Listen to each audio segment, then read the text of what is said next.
بینەرانی عزیز و خۆشەویستم سڵاوتان لێبێت ومێ دەکەم تەندروستی هەموو لایەکتان باش بێت من ستایش محەممەدی ئەمڕۆ لەگەڵ خاتوەسرا ئەمجەدیان کە پسپۆڕی دەرمانە گیاییەکانن چاوپێکەوتنێکی ترتان پێشکەشەکەم هەتاکو نێکۆتایی بەرنامەیەم ڕۆژ هەر لەگەڵ مابمێنەوە چون دڵنیان بۆ تاک بە تاکتان سوودمەند دەبێت.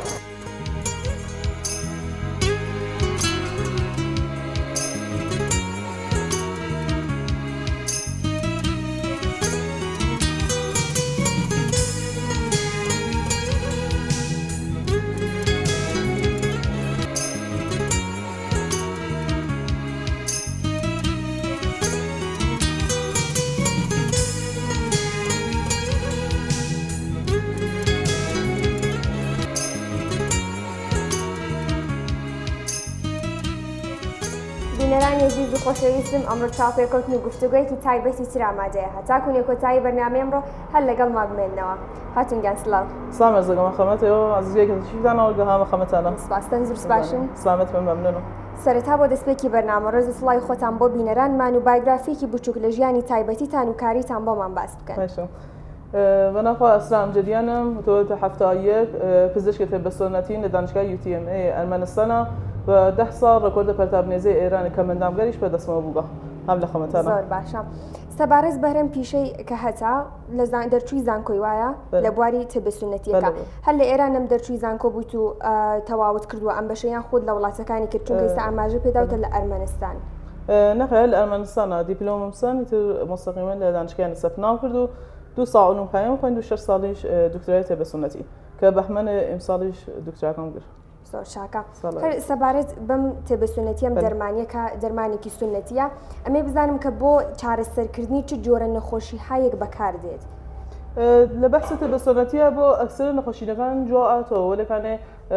من خۆم لە شێوەکاری خۆما ئیسلام چەند ساڵەکە کارم کرد و تەجروبەم هەست معموڵەن لەبەر نەخۆشینگەرەی کارم کە واقعاً علمیم بێت کە بتوانم کەسێک کۆمەک کەسێک بکەم وەلەگەر لە مۆردی و نەزانم هەر بەخۆم معروف ئێژم پێیان لە ڕۆژ ئەوڵا ئێژم کە من جوان ناتوانم نەخۆشینە بە تایبەتسۆنەتی بەکار نەکری بە بنەزە من لە تایبەتسۆنەتیشە تەنیا نەخۆشینێکە متاسفانە ئایسە فرێک لە ژنەفتیوانەکە لە داروگیاهیەکانە ئەبدەنە لە سنێ خۆمانە من ژنەفتیومە کە لە بەحسە سەرەتانە کارگەم وەلێ واقعاً سەرەتان بە داروگیایی ئەسڵان جوان ناتەوە من حتما خواهش مەست لە خانوادگەری کە خۆیان خواستە دووچار نەخۆشینە سەرەتان حتما لە تایبەتنەوەین ئیسفادە دەکەن چون بە سەرەتان بە هیچ عنوان داروگیایی جوان وەلێ بۆ بەحسە نەخۆشینگەر کەبەدەچۆ سانکولیە مشکلاتە گوارشی ئسپاسمەرە ئازۆلان دیسکی کەمەر سیاتیک ئەمانە تاین بە تایبەتسوزانی یا بە تایبەتسۆنەتی کارکردی لەبانیانەوە جوڵاتەوە. باشە بێژگە لە نەخۆشی شێرپەنجەکانێک لە نەخۆشینەکانی ترن کە بە هیچ شێوازێک لە تایبەتسۆنەتی جوان نادرێتەوە. لە بەحسە نەخۆشینگەری ڕۆحی ڕەوانیە کە داروگەری ئاساب و ڕەوان ئیسفادەکەن چون تەداخلی داروخانی بەیەکەوە داروگەری گیاهیە قاسری وەسە ئیسفادە نەکردی داروگیایی و بۆ تایبەتنەوەین خۆیانە پێش بچن و بۆ کەسکەرێکە مشکلاتی مثلا چاویانە سیسە ئاومڕواری دیانسیە هەر مشکلاتیان واقعا بە داروگیایی جوان ناتەوە چون ڕەوەندی فرە توولانی دەرمان احتمال حتا ئەو وەختە تەڵای خۆشیانە لە دەستمن خاصیەسە لە تایبەتنەوەین ئیسفادە کردی بۆ دەرمانیان. باشە لە پیشەی ئێوەوەنی کە زانیاری وەرگرت بە هەم تایبەتسوزەنی هەیە هەم سوزەنی خۆشکی پێوترن هەر کامێکی وا بزانم چارەسەرکردنی بۆ نەخۆشینایەکی جیاوازە ینی گیان لە یەک سەبارەت بۆ وەگەر بۆمان باس سوزەنە خۆش ئەکسەن فیزیۆتراپەکان ئەنجامیان کار بەحسە تایبەتسۆنەتی نییە وەلێ تایبەتسوزانی خۆ لە حیتەی کاری ئێمە هەست تایبەتسوزانی لەبان عەسەب و کارەگا سوزان خۆش لەبان فقط ئازاسادی ئەو مەفسەرزەکە ئسپاس میداوێت لە فیزیۆتراپیش ئەوەسە کە لەبان عەزۆلات و کارکردی ئسپاسمە عەزۆلاتی کە ڕوخی داوێ وەلەکانن لە بەحسە تایبەتسوزانی ئێمە چاکراگەرێکە ئینسە پیا کردووە یا عەسەبگەرێکە دوچار مشکل بووی لە ئەساس سەکتەی یا هەر نەخۆ مشکڵی تر کە فەلەج بووێت ئەتانین بە تایبەتسوزانیەوە ئازاد کردێ. باشە کارکردنی خۆتی تۆ تەنیا لەسەر تایبەتسوزانی هیچ زانیاری کرد لەسەر ئەوە تایبەتسوزانی لە ئێرانە من کار ناکەم تایبەتسوزانی لە سلێمانی یا لە ئەرمەنستانە کە ئەچمۆ لێنە کارنکردی لە ئێرانە من تایبەتسوزانی کار باشە کاری چێکە لێرە من فقط داروگیاهی باشەڵەمەوەی کە هۆکاری چێکە لێرە بە هیچ شێوازی تایبەتسوزانی ئەنجام نایێت دەرمانی ناکەی بۆ نەخۆشینەکان کە تەنیا لە وڵاتەکانی تۆڵێ من ئاخریک من کارە ئەنجامەیە و چارەسەری نەخۆشینەکانەکەم لە ئێرانە ئیجازەمانیە ئێمە فقط من مجوازەکەشم لە حەدی داروگیاهی هەست کە کارەکەم چون لە ئێرانە کۆلەن تایبەتسۆنەتیان قبول نییە تایبەتسوزانیش قبول نییە کە بەسا بۆ کارکردنی لە بانیا منی سایگەم لە چوارچەوەی قانون خۆمەکە هەست لە چوارچەوە کار بێت باشە ڕاکەزانی سەردەمێکەکەی سە خەڵک زۆرتریچن ڕۆێنن بەلای پزیشکەکان کە پزیشکایەکی زانان و فۆقە تەخەسوسایەکیانەیە بەڵام تێ بە سنەتی چونکە چارەسەرێکی سنەتی زۆرینە لەوانەیە ڕوون نەهێنن بەم جۆرە چارەسەر و دەرمانە لێرە خەڵک چۆنە استقبالی خەڵک چۆنە خەڵک داواکاریت لێ ئەکا ئیزنت نییە بۆ کارەکەت بەڵام خەڵک داواکاریت لێکە کە بڵێ من فڵان نەخۆشیم هەیە چارەسەریەکم پێ بە بۆ ئەم نەخۆشیمە خەڵکچی لە ڕووی خەڵکە ئەمە بۆمان باس لە بەحسە دەرمانیە من مردم واقعا استقبالم نایسە مەرزگە خۆمەس لە تارانە لە ئۆرومیە لە ساقز دەبەیوە کۆنا ئەکسەریان حتا لە بەرزەکانم لە سلەیمانی هەڵەسن تێنەوە بۆ ڕۆژ دەرمانی وەلێکانە ئێژن بازم ئەم تە بنەوین و تە بە سنەتی مکمل یەکترین ناتانبیژی فقط یەک دانەیان خاصە چۆن من کەسێک کە بە چۆریە تا سنوگرافی نات من نازانم واقعا حالا چ حدێکا کە بە چۆریە سەنگە سەفرای بە سەنگە کولیە من نازانم حالا چ وازیێتێکە بەسم دوانە مکمل یەکترین ئەشە بە یەکۆ بێکە بتوانین کار کردی مردمیش استقبالەکەن لێ وەلە چۆن ڕەوەشە دەرمانیەکەمان ڕێزە توولانیترە بەخۆمان حوسڵە و سەبری گەرەکە خاص کردیە وەختە معمولاً لە داروگاییشە تەنیا دارو خواردن نییە مهم واسەکە سەبکە غذا خواردن سەبکە زندگیمان دروست بێ ئەمە هیچ مشکلێکیشمان دووچاری ناینێتر وەلەکانێ بەخۆمان چۆن زەمان بەرە مردم ڕێزەی تااقەت و حوسڵیان کەمەوە پێش بەخۆمە ئەکسەر من کەسکەرێکیش کە تێم بۆلام ئێجن سایکە یا بە سوودە قورس بیە پەیمان یا شەربەت پێ حوسڵی دەمنیشتەمکردن یان نییە گەرەکیانەکە بەسە سادەتین ڕۆژ وەیە 100% تا زندگیمان ئیسلاح حساب کە زندگیمان دروست نەکەین ناتوانین دەرمان هیچ نەخۆشینێک باشە شێوازی دەرمان و چارەسەرکردنی نەخۆشینەکان لە تەبستونەتی بە چه شێوازێکە من ئایسا خۆم لە چوارچەوەی کاری خۆمە بەرەساس ئیسلاحی مێزاج کارەکەم ئێمە دوو تاپمانە سەرد و گەرمە کە ئەو دوو تابە خۆی زیمەجموعی سۆدا و سەفرا و دەم و بەڵغەمە کە من بەرەساسەوە ئیسلاح مێزاجی کە ئەنجامیان لە ڕووی ئەنەبیەی چاوە کە تواشایەکە مشکلەکانیان تەشخیصان حتا مواردە بگەمە تواشە چاویان و نەخۆشییان دەچێت ئەسڵ خۆیان نێزانگە کە ئەو مشکلاتیانە هەست وقتی چون سنوگرافیان داگا زانیان که واقعا دوچار او مشکلات حتی من چندین مورد بوده که سرطان لروی چاوا تشخیصم داگا و چون پیگیریان رو خوشبختانه زود هنیگان روش درمانی خوان بسلا بگین به درمانم و او درمانی که من انجامیام بر اساس عنبیه شناسی و اصلاح مزاجی که انجامیام چل شو پاکسازی بدنم دوای او چل شو اگر مثلا مشکلات و کبد چور به زمین تعادل سردوگرمی بدن معتدلی کم بر اساس او اصلاح مزاجی و خیانه تعادل به دست به دوای و هر درمانی که انجام میگه هر دارویی که استفاده کنه صد دوره 3 ماه تا 6 ماه یک نفر درمانی انجام میده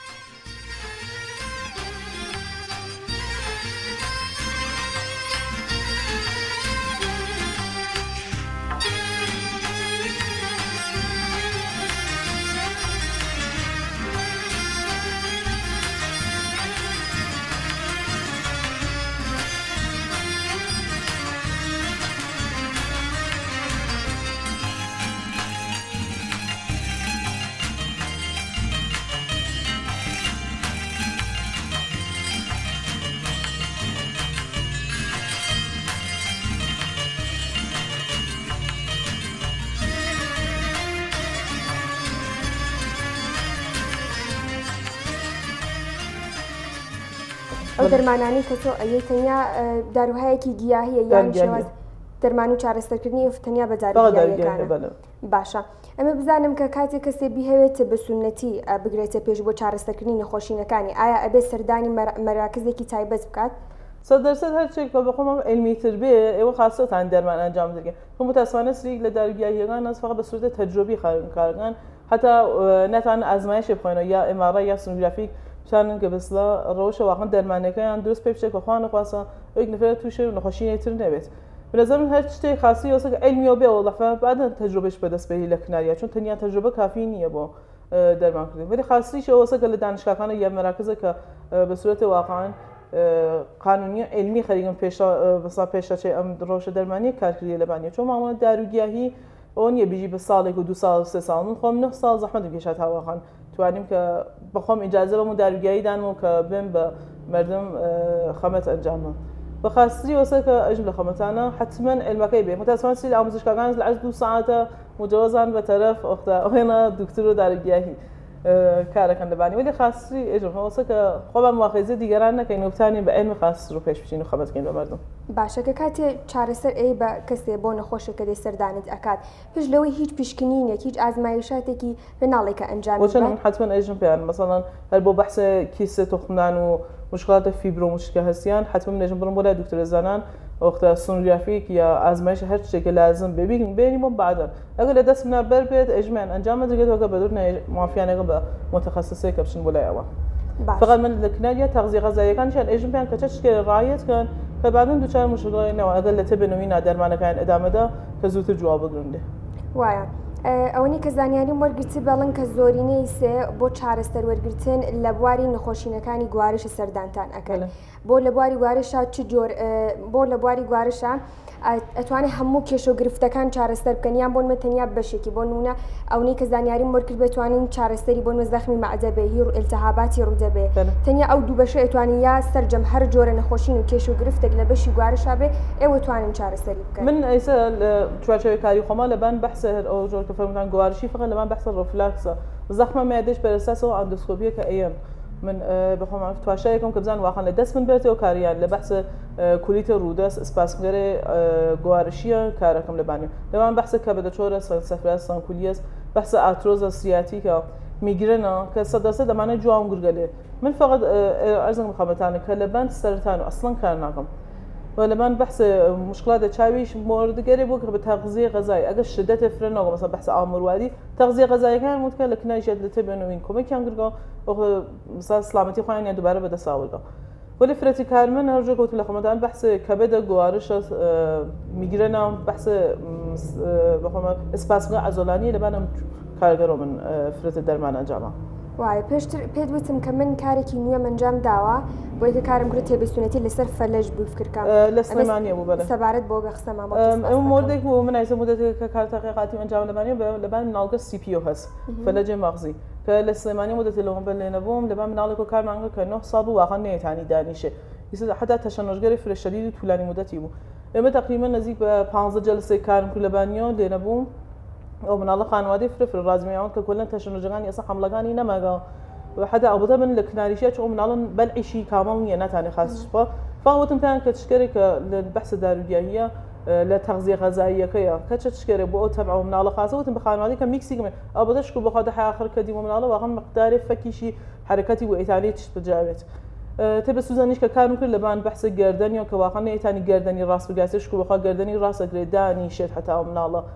پنجگری بازو بستا که کار ماکر گلبانی و تبه سوزانی شکل بخواه فرفر خاص بگم مورد تیش من بو هر منالک تقریبا نویش لسلیمانیا نه تانی اصلا دانیشه 8 سالی بو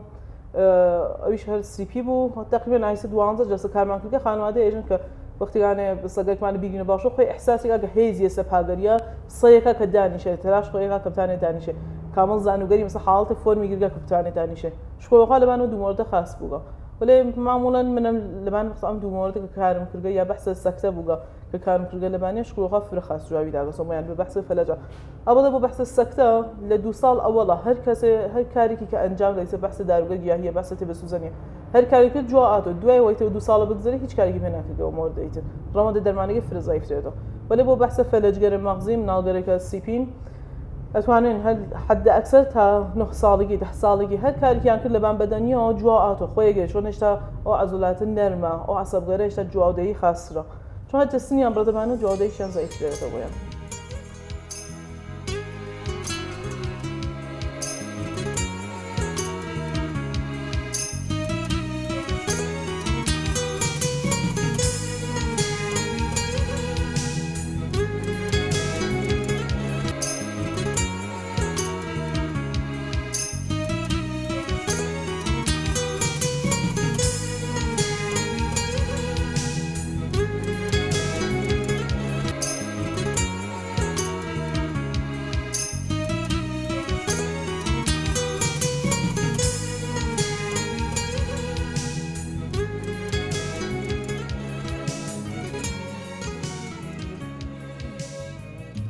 هاتوسرامێ بزانم کە چۆناهی بوو ویستیت کە ئەم تەخەسوسە هەڵبژێری و ئەم بەشە لە زانکۆ تەواو بکەیت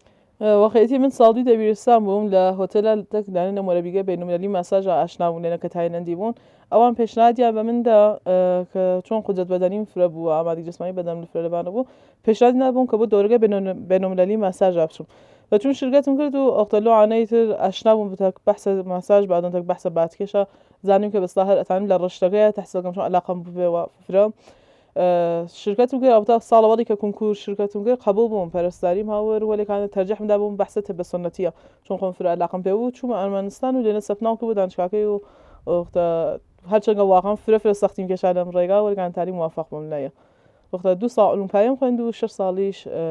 تقریبا دکترای طب سنتی بود تسری لدن کلاسگانم چون رفت و آمد فر بوم سختونه مخرویتر انتقالینگی بودن که شهید بهشتی هر هفته شوار شما پنج شما جمعه چون بود تران و احتمال سر لما نقا چند مانده حقیقی چون با ارمنستان و احتمال باز رفت و آمد بود باشه حزو لاخی خود بو که بیستید بچید لا والله تکی تر لزنگو ارمنستانم ام تخصصی خود بخوینیان پیشنیاریان پیکردی که بچید لبه بردوام بی واقعیتی چون ایران طب سنتی گره که بیخوینی اش اول پزشک عمومی بخوینی تخصص خوینی با پی اچ دی قد تا این طب سنتی خوینی یعنی تقریبا شد از این بشه من 16 سال لما سه زحمت کشم تازه بگیم بود شوا گره که میت خوازانه ویش 9 سال جلو عنج زحمت کشم تا بگیم بود کار ولی من چون خم علاقم پیو بو و عنج تصمیم بو کلن ایران بچم لنا ورزش ما بو ام دانش کده بین‌المللی بو هک شوره بچم پذیرش مگا راحت ببونی درسگامو ترجیح میدم چون بو اینا درسگام ادامه دا وقتا که شکر بخواش موفق خوندن نگه زۆر باشە ئەمە بێمە سەر بەشێک لە دەرمانی تێبەسووزەنیەکان لە بەشی دەرونیاریانی هەر ڕەوان پزیشکی تا چەند نتوانێت چارەسەر وەرگرتن لە تێبەسووزەنی کاریگەر بێت لەسەر وەرگرتن بۆ نەخۆشیەکانی ڕەوان پزیشکی لبحث الرمزشية إما فقط بو بحث كسكري كخمية نامنظم به يا استرس استراب يان فرد لبانو به يا بحث مقدار فوبيا يان بيتان بته بسوزني درمان كري ولا بو بحث كسكري كداروگر اعصاب استفاده كان چون تداخل يسو داروگراتك بحث امته بسنتيه خاصه انجام ندري هي بو تبنوين خويانا او داروگر پیش بچن چون واقعا دوچار مشکل وان احتمال دوچار حمله‌گر وحشتناک بن بس من ترجیحی پیشنهاد یکم هر کسی که وابسته به دارون حتما به دارو که دارو کان یا قطع نکری فقط تبسونی و بحث روانی که یتانی لبان خو لبان استرس و لبان فوبیا تأثیری بد الا بیشتر لوا تأثیری هینیه زۆر چاکە بۆ هەرێک لە نەخۆشینەکان چارەسەر وەرگرتن لە تەبیسوزێنی چەرێکە خانە چەندێکی پێچێت تبسوزنی کلن با هر مشکل دوره‌ای هر دوری که 12 جلسه طول کشه تب بستگی است که اون طرفه چون جواباتو بدنی په معمولا با نخوشینگره که مربوط به عصبگره که لکار کافه حد اکثر دوره درمانی به 3-4 دوره بیشتر طول کشید ولی مثلا با بحث سنون فقرات که بیجین با بحث دیسک کمر به ولی بشه تو که پارگی یا تنی کانال نوی فر طول کشه به 12 جلسه خاصه یا بحث اتروزا اما نه اتروزگره که خفیف به نه که کسی مثلا از زمینه تعویض مفصل بده معمولا تعویض مفصل بیت کاری که نکریه به تبسوزنی ولی لحد اولیه به صد به تبسوزنی 12 جلسه درمانه بید باشه لە وەرگرتنی چارەسەر لە بەشی تێبەسووزێنی چه معایبایەکێ چه زەرەرە زیانەیەکە گەێنێ بۆ نەخۆشە چونکە هەر وەرگرتنی هەر چارەسەرێکی سەر لە نوین بێ لە دەرمان وەرگرتن لە بەشی پزیشکی نوین بێ و چه بەشی سنەتی بە هەر کامێکی معایب و مەزایبایەکی خۆی هەیە ئەم بزانم لەمەی ئێوەیە چه معایبایەکی هەیە اگر با هر مشکلی ارزم کنم خدمتیشتانه با هر مشکلیش بزنید چه داروگر استفاده کن که تداخلی تک امنه بحث تبسوزنیه کهش با درمانگری که انجام درگید مثلا لخانمگر دوگیانه لخانمگری که لدوران شیده یا کسایی که مشکلات قلبی بیت یا فنر یا بیا باتری لقلبی به ایش لوانه احتیاط کرده معمولش الاول و کامو هم او درمانگره هم او کسی که نخوشه چه ولا درمانگره حتما بیج شرایط قد دو طرف لیکتین پرسی که بزنن چه مشکلاتی که که الاول و قبل از درمانگه شروع کن اگه واقعا خطری به هر کلن بساب پیگیر او درمانه نوان یا وک بسبب احتیاط و کار کرده لبان آفرده که دوچار مشکل نمید ولی خاصی است همیشه درمانگرگان سوالگر اولی خواهیم پرسن باشه لرو مزایاوە چ جیاوازی مەزایەکی هەیە نسبەت بۆی کە کەسێ بێ داروی کیمیاییەکان شیمیاییەکان بەکار بهێنێ بۆ بەحس بسا بۆ مەزایەکەسی 100% داروگای گیاهی وەک داروگەر شیمیایی ئەگەر نەزانین واقعا لە ئیسفادەکردنیە حتما عوارض خاص خۆی هەست مەخصوصا لە کەسێک کە فشار خۆیان بێ کەسێک کە داروگەر بسا خۆت ئیمنی بەنم وەک کەسێک کە MS یان وەک ڕۆماتیسمیان بێت ئەگەر نەزانن لە مەصرف دارویانە داروگە گیاهیش لە بکرای ئیسفادەکەن حتما لتداخل دارویانە مشکل جاتگە باعث بووکە حتا کەسکەرێک فشاریان فرەبڕێتەوە یا قەنیان بڕێتە سەرەوە ئێشە بە احتیاط و حتما مەصرف کردی بەخۆما دەرمانگەرە چۆن ئەوەنە کە داروگیایی درستە لە تەبیعەتەکی هەرەوەنە کە خاصیەتی هەست ئەزانە ئەوەنەش خەسارەفەرین دەبوو بەدەن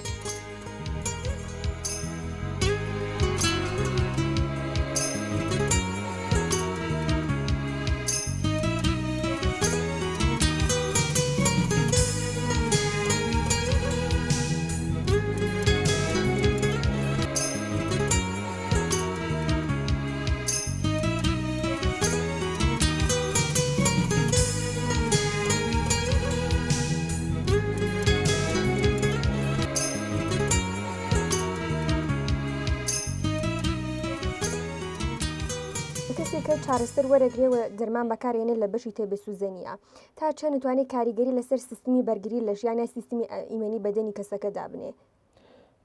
بۆ بەحسە بەسا سیستمی ئێمە حتا لەم بەحسە کۆرۆنا ئەکسەر لە بەسڵا ئۆستادەکان بووگن لە چینەوە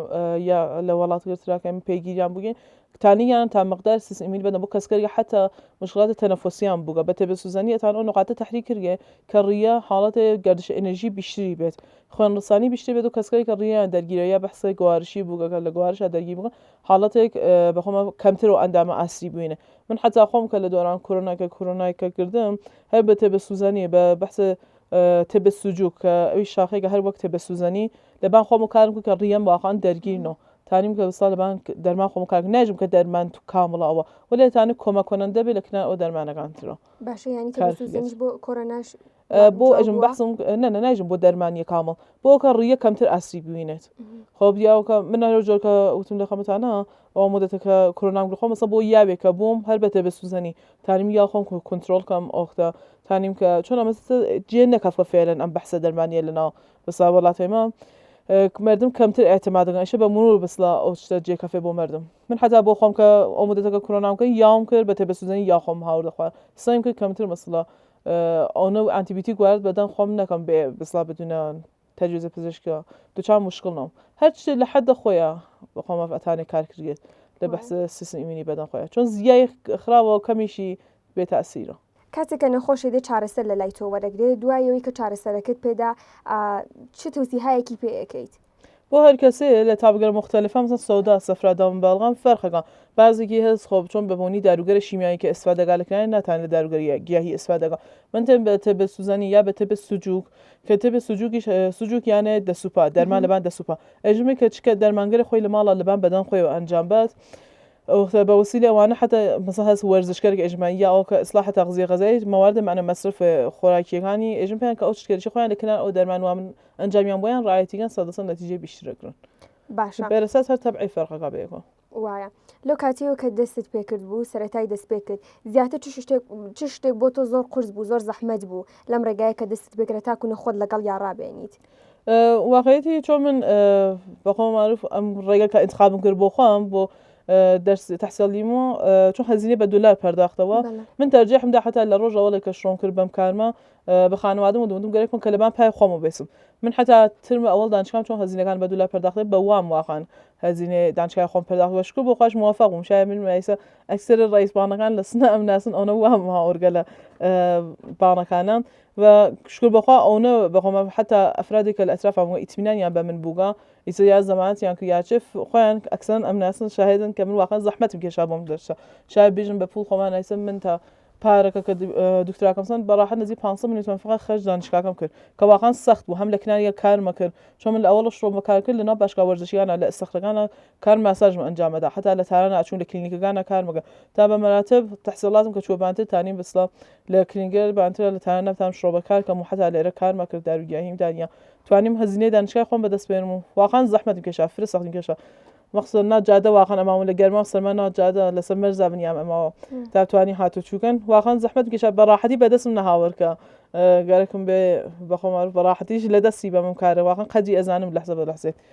من هەرجۆگە وتم لە خەمەتانە حتا ئەم 10 ساڵێکە دەرسم خوێن من حتا یەکدانە یەک ڕیاڵیم لە خانوادەم واقعا نەسە هەرچەندکە واقعا حەزمەکە لەبان پای خۆم قەدرە ئەو کار خۆمە بزانم قەدرە زەحمەتێکە کێشام بۆ خۆم بزانم و هەرۆگە خانوادەم پشتوانێک بوون بۆ من ئێتمادیان بە من بوو کە من لە سنێک کەمەوە لەژێر 18 ساڵیگە تانیم ئەم کشوەر بۆ خۆم تەنیا بگەڕم ئەم شارۆشا بۆ خۆم تەنیا بگەڕمەوە بۆ من گۆڕترین حمایەتێکە لە طرف خانوادەم واقعا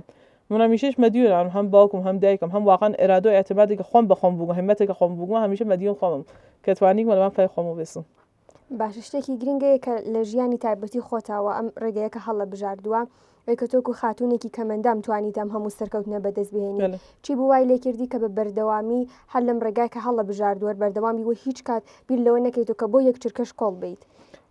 هەر جێگە فەرموخەتان بۆ کەمەندامی من واقعا ئەو زەحمە هیچ وەخت لە زندگی خۆمە ئیحساس نەکردەوە چۆن من هەر لە مناڵیە بەخۆم معروف هەمیشە فەردێ فرئیجتیماعی بووم لەناو مەردما بووم وەختە چ لەوە زەمینە وەرزشیمە چ لەنظەر تەحسیڵاتمە چ لەنظەر زەمینە کاریمە هیچ وەخت نەوەگەچە زەعفەیە بەخۆم معروف مانعی بۆ من لە پێشرەف کارمە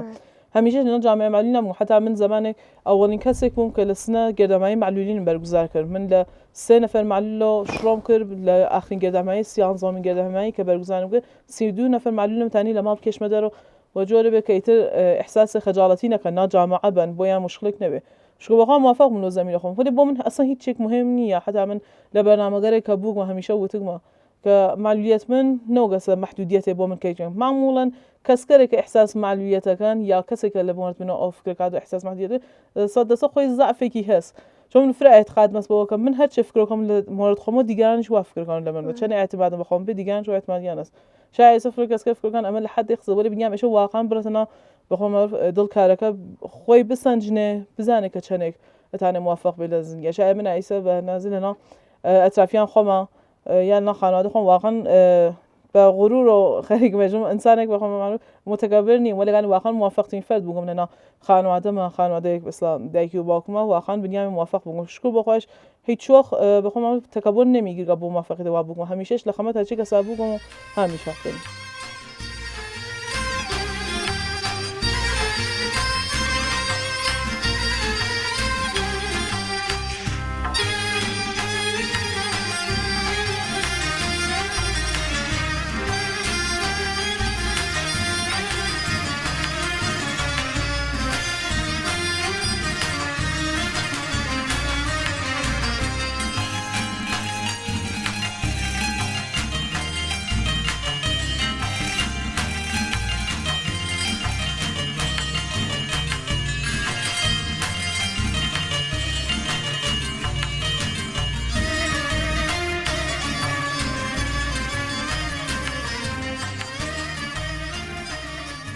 هاتوسرامەی سەبارەت بەوەی کە یەکێک لەو کێشانەی کە ئێستا خەڵک زۆرینەی بەتایبەت لەم سەردەمەی دەست و پەنجەی لەگەڵ نەرمەکاوە سەرکاری زۆر لەگەڵ یاهەیەتی زیابوون و کەمکردنەوەی کێشیانە لە ڕووی تێبی سنەتیەوە چ ڕێکارەیەک بەم کەسانەیەن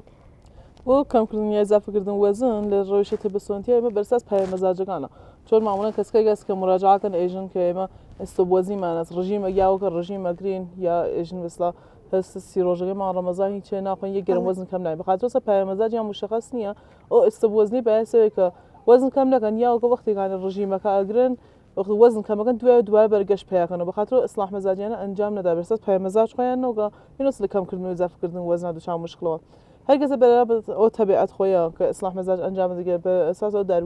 داروگیری گره که این پیان باعثه که 100% او وزنیه که فقط چه او پیامزاجیانه مشخص به او مشخص به داروگیری 100%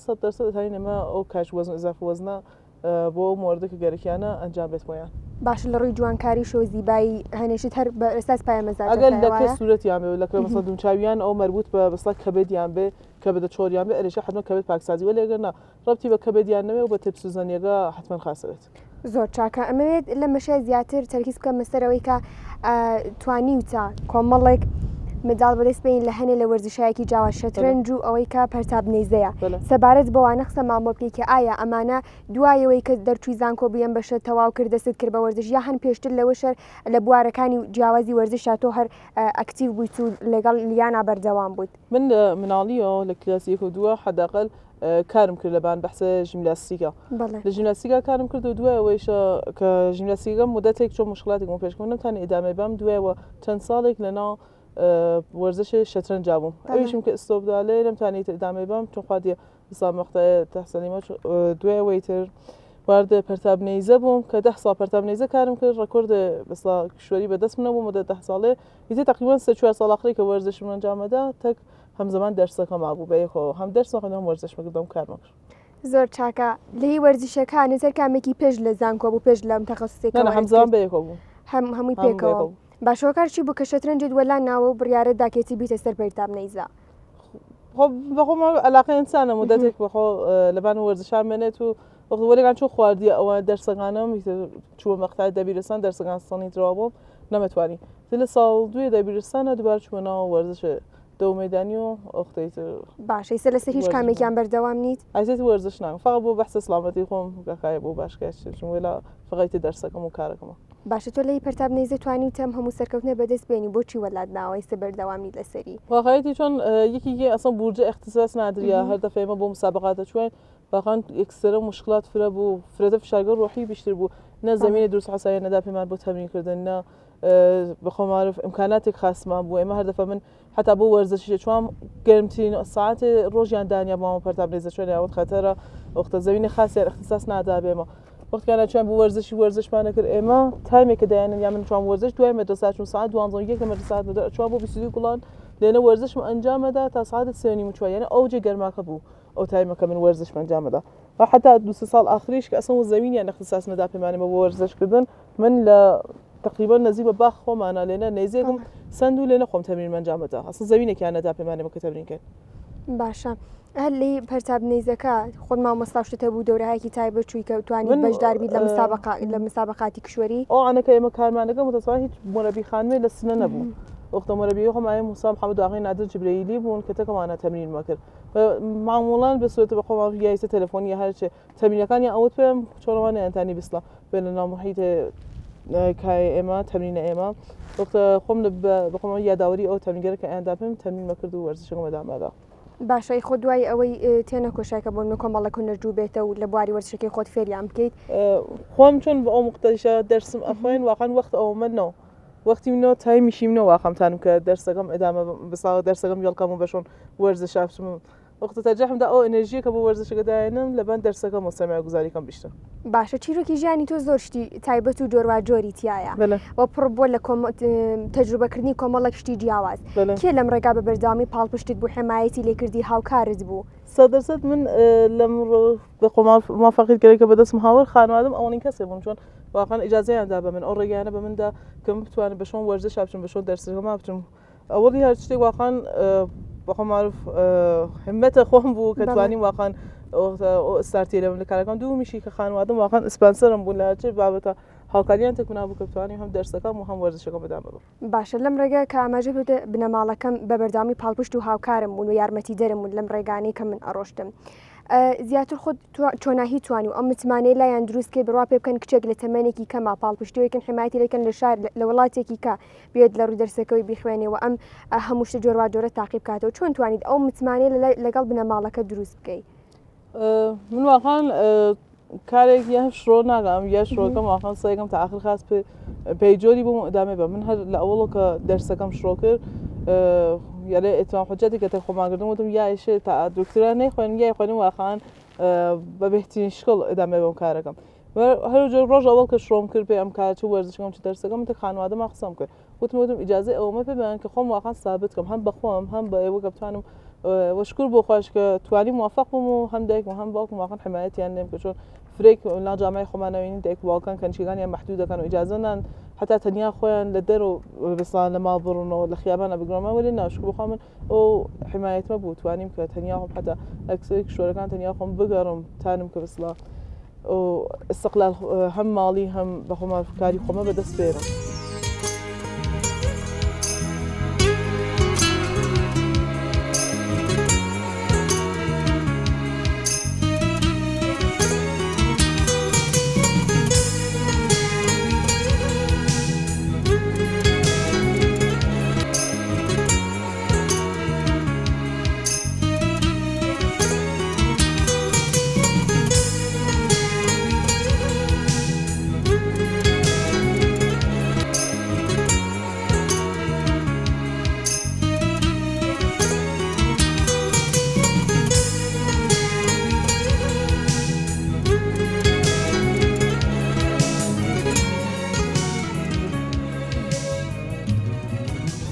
لەم چەند ساڵەیە کە لە ڕووی دەرسەکەتەوە یا لە ڕووی کار و پیشەکەت و چالاکیانەی کە ئەنجامت داوە هیچ ڕووداوێکی تایبەت و خۆشیان ڕووداوێکی تاڵ هەیە بە بەردەوامی لە مشک و لە یادی توا بە هیچ کات لە یادینەکەی بۆمان باس بکەی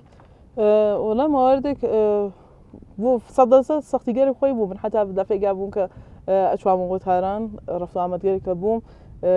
کیفێکم کە ئەوەزم کردو لە بیرم چووکە کارتە باڵنیەکانم هەڵبگوم لای فقط 100 لە کیفامە بوو من بلیتەکەم ئینتەرنەتی سند وەختگانە چوون یعنی باوەڕکە من لە ترمیناڵەوە تا دانشگای پیادە چووگم لە ترمیناڵغەر بۆ تا دانشگای شەیدبێشی لە ڤێلەنجەکە پیادەوە مەسیج و نزیک 2 ساعت 3 ساعت بەڕێگە بوو تا هاتکۆس و دووبارە بەرگەشت بووێنەوە کە ئەو سەتمە فقط بەشم کەم ئۆتۆبوسەکەم بێ یعنی دەسەڵچین بە کەسێکی شیندە بوو یعنی حەز وەگە کۆلە ئەو تەجروبەشە یعنی بەدەست بێرم لە بخۆم بنیامەتانی لە کەسێک ئاشناچێ فولتۆلی حەزمە کرد کە ئەو تەجروبە بەدەست بێرم واقعاً بۆم خۆشایەن قەدرە لەحزەی ئەو زەحمەتمە هەمیشە زانیگەم و حتا موردگرتیش بووە کە متەسوانان مەرزگەرێک بووگە لە ڕووچاوێنە ئەنەبیە چاوێنە تەشخیصم داگەبیان بۆ مشکڵەکانیان بۆ سەرەتانەچێ وەختە فرە جدی نەیانگرگە خەزیەکە متەسوانم ژنەفتمان مثلا یا خەوەریاندا پێمەکە چەندمانە دوایەوە ئەوە نەخۆشیێنگە پێشرفتی بوو لە بەسا بەدەنیانە متەسوانە فۆتیان کرد وەختە جدی نیانگە لەگان شکر بخوا بووگە کەسکەرێکیشکە وتیمە پێیان لە ڕووی چاوێنە تەشخیصم داگە نەخۆشینەکەن پێیجۆری بگەمەوە شکر خە سڵامەتی خۆشییانیان بەدەساوەرگام یاوەکە مواردێترمان بووگە کە هەرەوە دوو مناڵە کەوتم لە خەمەتانە کە خانوادەیان سم بە ناوەمیدی و هاوردویان سیپی بوون شکۆ خاتێ سوزنێکمان ئەنجامدا لە بانیانەوە فرخات جوابیداوە کە یانە ئەو مناڵ دوای 9 ساڵبتانە دانیشێت لەسەر پای خۆیان خۆوانە شتێکە هیچ وەخونیان فەراموشی ناکات. وای ئەمێ تۆ زەبیرنە سەر باسی ژیانی ڕۆژانەی خۆت ڕۆژانە بێژگە لە ژیانی کاری خۆت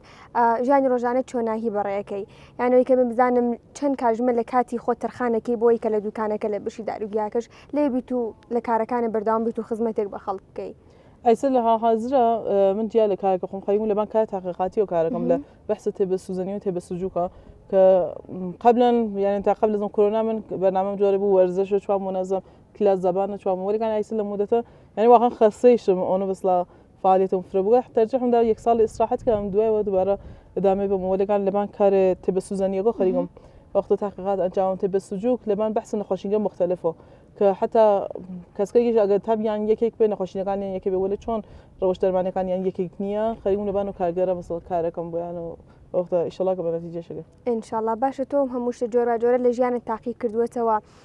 ڕۆژانە یا بە بەردەوامی لە هەر کارێکە ئەنجامی زیاتر لە شتێک یان لە کەسێک ئەوەنە ئەنگیزە وەرەگری کە هەر بەردەوام بیت لەسەر ڕێگەی خۆتە صدق هر کسی من خانواده من يعني واقعا بنابر اون كمنجيوم يعني دايكم خوشكم حتى براكم كايسا دولة یا باكم واقعا اوان اجن خب تو جاران وقا بوجي ناي فورم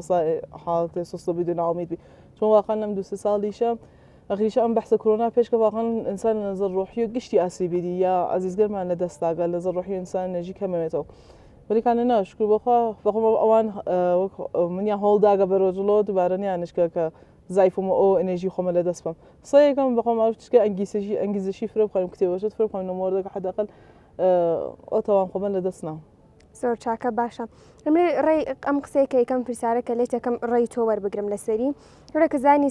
لە سەردەمێکیان کە خاتوونەکان زۆرێک لە بوارەکان لە بواری هوەری بێسە لە بوارە پزیشکیەکان بە لە بوارەیەکی جیاواز ئەیسە ویان لە هاتووە کە چون بە دوای حەز و خولیەکانی خوانە دەرەکەون و ئەتوانن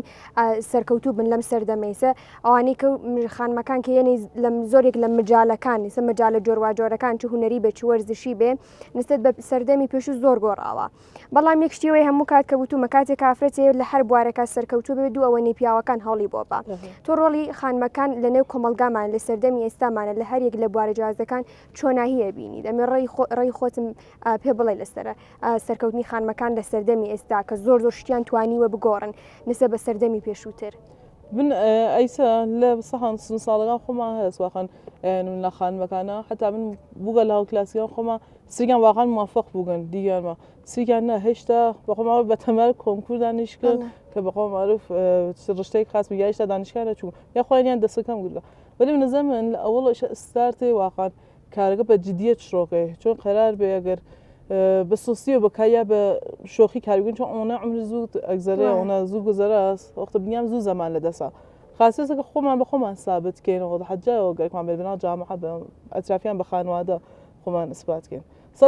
درست جاف شرایط جامعة سخت بیکاری فرز فقر فرز ولی کنه اگر قرق من به اتانی کار بخو من واقعا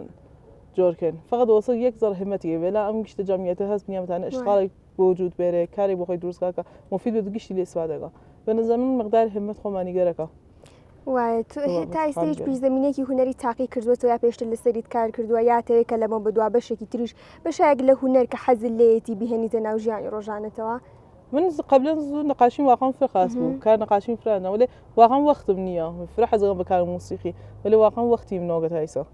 كابتن چون اجم فشار كارو درسم فرفره بوغا اصلا مثلا غير زوبت شي تفكروا كما ولا حتما حزيب يقام بشون موسيقي او كاغرا كبرم حتما تايسه هيج آلتين هيج نيك نبو امريكا بتيت بيجني تايس باشا تلا بروجي داهاتو تابع ان شاء الله كباشا لحاليا چ لبواري كاري تا چ اوشته تابتاني كخود حزي بيكي بپيت خوشوانش تجربه كيت پرۆژەیەکی نوێت هەیە حاڵن بۆ داهاتوت پرۆژەیەکی تایبەت کە لە بەردەستێ بچ لە بواری کاریت بچ لەو زمینانی مەسە هوەری بە نەخاشی بە شتەکانی تروا خۆت حەزت لێتی لە بەحسە هەر کاریگەڵ چۆن تەخەسوس واقعا کار خۆمە ولی بەحسە هوەری شتێکە فقط لحد علاقەی گابنیامەگە پێگیری بێ بۆ حاڵات ڕۆحی خۆی ولی لە بەحسە کاریگەمە حتمما پێگیریم کە بتوانم ئینشاڵڵا لە سلێمانیا کارێک خەمە ڕێگا بتوانم ئینشاڵڵا موافقیش ببنایە حەزەکەم لە نیشە خەمەتی بە مردم ئەنجام بم جامعەی کوردێنە خەمەت ئەنجام ئینشاءڵڵا تا ئێستا هیلاک بوون ماندووبوون لە کارەکانت زوای لێ کردووی کە یەک دەقەت لەگەڵ خۆتا قسە بکەیت و فکردلەوەکەی بڵێ تر واز لە هەموو شتێنمەوە لای ئەنم ئەسرێمە منیش وەکو کەسانی چواردەرم ژیانێکی ئاسایی خۆمم هەبێت سەدەسە خوب بووگە بنیام ئەحساس ناوەمیدیەکە ئەحساس خەسگیا وەلەکان وەختیانە بە سەختیگەرێکە کێشامەوە چەند ساڵە فکرەکەمەوە وێنم کە واقعا ئەرزشی بووگە حتممەنیش ئەگەر یانێ زەمان بڕێتەوە دووە حتممە ئەم ڕێگە باز متخابەکەمەوە بگەرێتەوە بە سەردەمی پێش و هەرم شتێکە حەز کردووە هەڵێ بژێری تۆ زۆر چاکە باشە لە بواری ئەمە ئەو قسەکەم تا ئێستا بۆ خۆت پاڵپشت و حمایەت کەسێک بێت داوا بکات لە تۆ لە کارەکەی خۆتا بێت یان لە شتانی تر داواکاری کا لە تۆ بڵێ پاڵپشتیم کە حمایەتم کات لەو شتێکە خۆمەوێ تۆ توانی بێتت هاندەری بێ یارمەتی بێ هاوکاری بشتی واتە ئێستا بۆت پێشاتوە من وڵا بۆ بەحس لە جامعە مالوونینا مثلا لو مورد بوجا كبس بحث كاري خما لبحث درمانية صيكم تاجيكم كلي من الجري كشلا سايب واقعا نياز ماليان به بس رأيكان واقعا كار بويان كري ولا هو كريم اشتغال زي يا ممكن فعلا متسوانا موافق بكارنا ولا كان بخو معروف لأنجوم جري NGO من فعاليتهم هس بو من الجري كمان دام بسوت الرأيكان تبسو زنيان بو أنجام داغيا بحث داروجيهي بوجا وقت بسوت الرأيكان أنجام يان بو أنا كذا بعض معرفي بها هم خمتيانا زۆر چاکە نقطە قوتی خۆت لە چیا بینیت لە کارەکەت اعتمادم هەست اعتماد بەنەفسم فرەس و مطمئنم دەسان بەرکاریگە موافقەم لەنایە زۆر چاکە باشە خات وەسرامێ کۆتا پرسیارمەوە بێزلێت کە 5 ساڵی تر لە داهاتوت هەست دەکەی گەیشتوتە کوێ خۆت لەکوێ یابینی هەنێ جاردا ئەنیشی لەگەڵ خۆتا پلانەیەک بەرنامەهایەک بۆ داهاتوت دا بۆ موافقیت کارەکەم سەدەسەد تەلاش فرەتەکەم حەدەکەم بەسوێتە ئەگەر کلینیکێک بێت بتانم واقعا دیالۆگە بەحسە دروستە کاریەکەی و دەرەمەدیگەی بۆ خۆمە بۆ کە خانوادگەی واقعا نیازمەند چون فرەمان هەسێمە لە منتەقەی خۆمانە تان کارێکی وانجام حتمما حەزەکەم و کارە لە ئایندە واقعا ئەوێنم و ئەزانم کە تام و کارە ئەنجام یا بەسوێتە تەدریس ئەنجام بم یا بەسوێتە کلینیکێک دەرمانێک موافق دابنم حتمما و کارە ئەنجامە ئینشاءڵڵا زۆر سپاس دەکەم کامڕۆ چاپێکەوتنت قبول کرد دڵخۆش بووم بە چاپێکەوتن لەگەڵتا هەر سەرکەوتوو بێ ڕێگات کراوە بێ نمونە زیاد